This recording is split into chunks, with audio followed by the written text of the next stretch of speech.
I actually took notes for this video. This is unprecedented for me.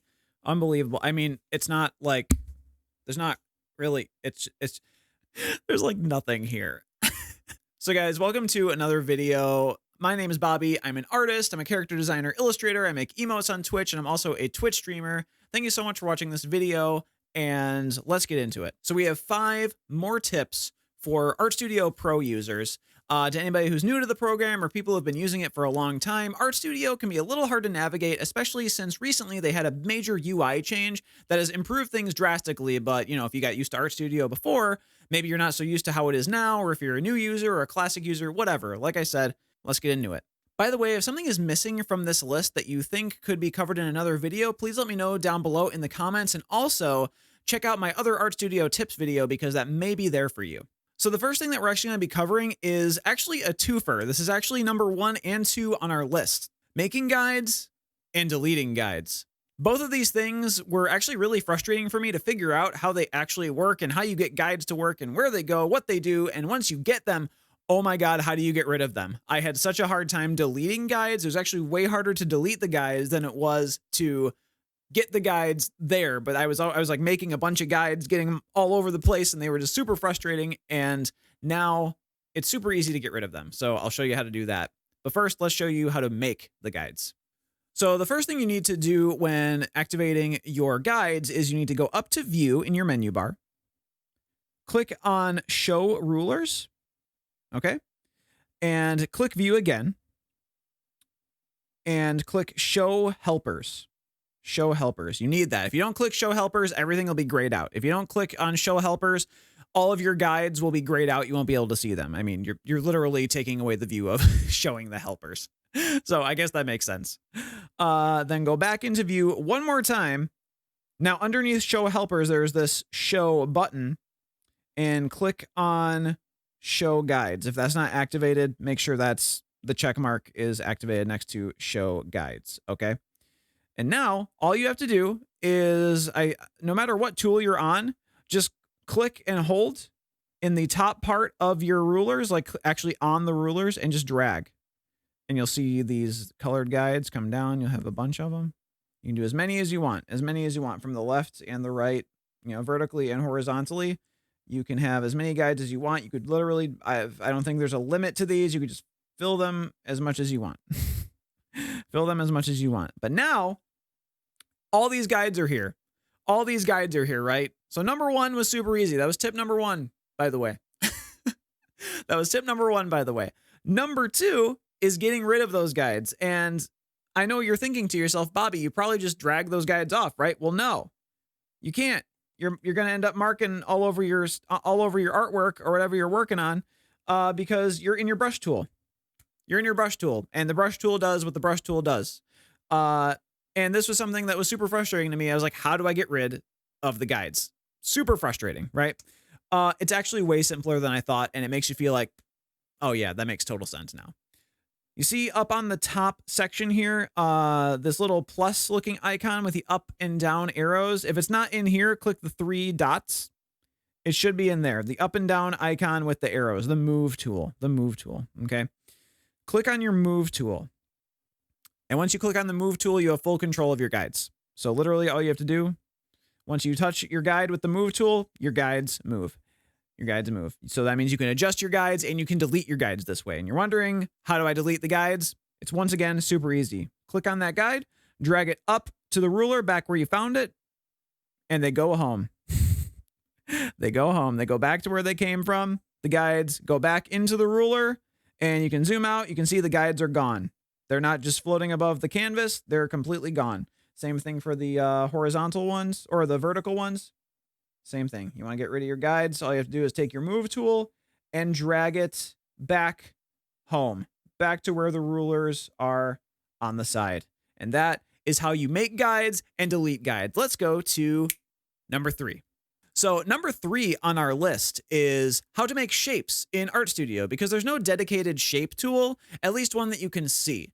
And making shapes is actually a lot easier than I had thought originally in Artstudio. hidden in kind of a weird place for a menu. It would be much easier if there was just a dedicated shape tool, but once you get the feeling of how this works, it's not too complicated. So let's check it out. So when you want to make a shape, make sure you're in a brush selection. It can be a hard brush or a round brush, whatever kind of brush you want.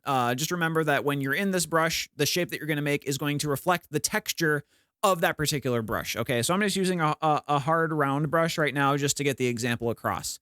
So all you have to do is on the left-hand side of your Artstudio canvas here, underneath your size and opacity sliders, just click on the 3 dots. We've done this before in our last video. This is something you utilize a lot whenever you want to go into tool settings. Those are the buttons you use. And now you'll see above on the very top of this menu, there's a thing called drawing mode. And drawing mode is how you're going to be creating your shapes. And once again, it seems counterintuitive, but that's how it works. That's how it works for Artstudio. And once again, once you get used to it, it's not that big of a deal. Click on the drawing mode icon. Okay, and now you'll see there's different options here. Freehand and line. Freehand and line is similar to Procreate, how you can draw a straight line, hold it for a few seconds, and then it makes a mathematical straight line. It's pretty cool.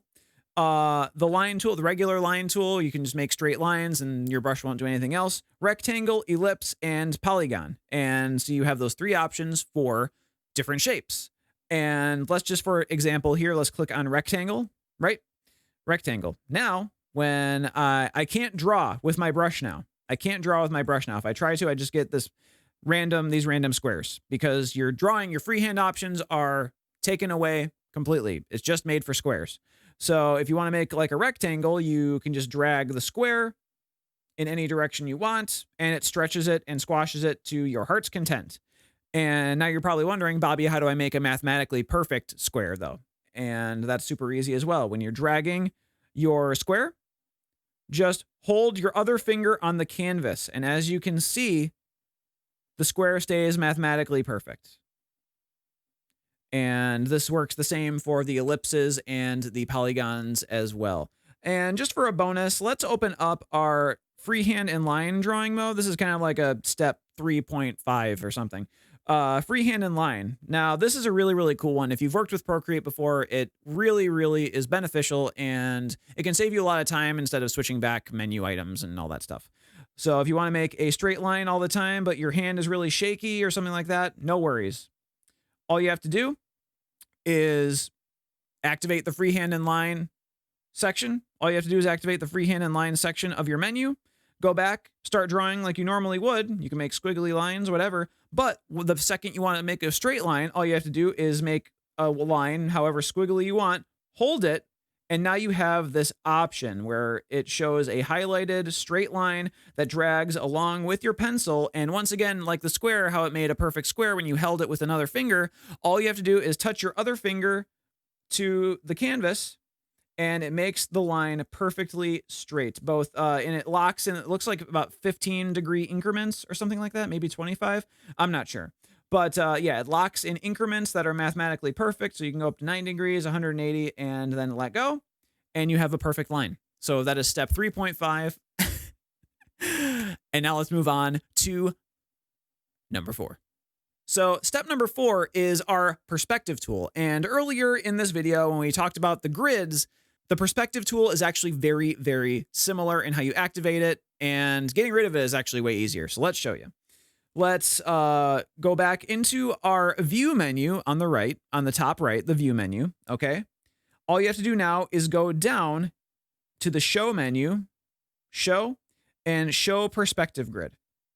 Just like that. And as you can see, I already have a perspective grid set up.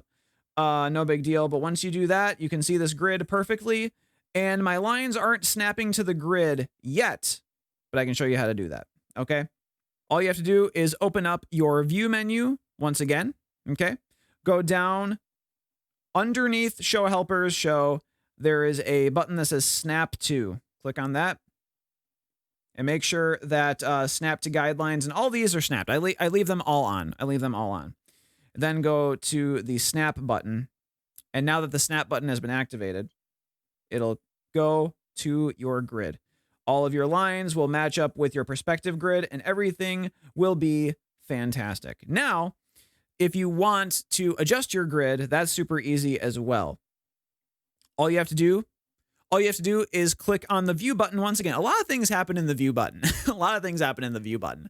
All you have to do is click on view again, go down to perspective grid settings. Click on that and you get this whole slew of menus. You can have 1, 2, and 3-point perspective. I won't go into that right now. If you want a more in-depth video on how the perspective tools work, just leave a comment in the section below and let me know that that's what you would like. Definitely.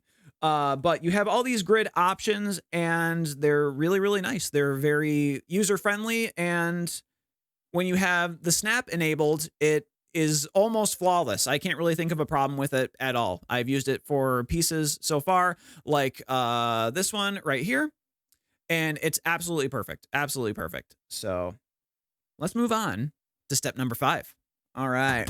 Last item number 5. So this one is a little bit different than all the other steps that I've gone over in my past videos and in this one because it deals with text. We've never talked about text on this channel before, but text is something very important that you need to use on various illustrations, or if you're making, I don't know, even you could make even a resume on here or something. I don't know. But text can be very important, and the fact that Artstudio even has a text tool is amazing, and they've had text for a lot longer than a lot of these other programs, Procreate, a lot longer than a lot of these other programs have. So let's check out how to get different fonts onto Artstudio. So importing text in Artstudio is actually super simple, and I was almost suspicious of Artstudio when I imported text for the first time because I was like, is this really it? Is this really all it takes to import text into Artstudio? It's not this super complicated process. It's actually not. So let's check it out. So the first thing you need to do when you're importing text into Artstudio is leave Artstudio. Okay. Leave Artstudio and head on over to Safari or Firefox or whatever browser you have, I decided to go to defont.com. You can go to whatever font site you want to, whether they're paid fonts or whatever. Artstudio doesn't care. Apple doesn't care. I'm just going to this font site because it's the easiest one to download from. And I'm in the cartoon section because it's the first one I clicked on. And this text is looking pretty interesting. So let's click on that. Okay, let's click on that. Click the download button. And it's just that simple. The download button will pop up like this. Click download. And now that we've done that, check in your Safari menu on the top. There should be a little download button like this, a little circle with an arrow through it. Download. And now our text is there. See it in the download section, right down there. Click on it, just like that. And you'll probably go into your files or something like that, and you'll find where the text is. Let's look for it right here. There it is. Sunday morning 5 zip. Click on that zip file, just like that. And now when you click on that zip file, it'll actually unload. It will unzip the file into your files. Okay, it'll unzip the file right down here. See it just like that. Click on it. Okay, and now as you can see, there's an Artstudio logo on your font files already. So it's already set up to go into Artstudio. It's already set up to go, which is absolutely incredible. So let's click on, Sunday. So let's click on this one right here. Click on that. And now it opens up in this black menu. There's not much you can see. It just looks like nothing, right? But up in the top right corner of here, there's this little share icon, the top right corner of the iPad screen. There's a share icon. And then this menu opens just like this. Okay. Click on the button that says Artstudio Pro. Just like that. And now Artstudio Pro opens, right? And that seems like, okay, nothing happened. Nothing happened, right? But actually, it did. If you open up your text tool up on the top here or in your sub menu right here, open up your text tool, and now we can adjust our text. And as you can see, our text is sitting inside of our font menu, and we can change it to that font and do everything we want with it. Everything we want. So awesome. Awesome, awesome, awesome. So getting fonts onto Artstudio is actually really, really easy. So you can do graphic design, you can do comics, you can do all sorts of stuff with whatever font you want as well. Artstudio makes it super easy, and it's just a dream. So I hope that these 5 tips helped you for Artstudio. I know some of these things could be pretty confusing, and finding new items or trying to adjust guides or getting snapping to work or all this stuff can be kind of a pain. So I'm hoping that these videos are helping you guys. And if they are, please let me know in the comments and if these videos are helping you, please let me know in the comments, or if you have any suggestions for future videos, please leave a comment down below. And if you just like this video in general, make sure to click that like button and possibly subscribe, because I mean, that helps out the channel a lot. And if you haven't gotten enough of me in this video blabbering to you, maybe you'd like to watch me in a live format. I stream Monday through Friday on twitch.tv/pskibobby at 11 a.m. Pacific time. And if you'd like to support me further and you'd like some exclusive content, such as stickers sent right to your door on a quarterly basis, head on over to my Patreon, linked below in the description. But guys, thank you so much for watching this video. I really appreciate it, and I hope these tips helped you. And once again, if they did, please leave a like and a subscribe, and I will catch you guys in the next one. Peace.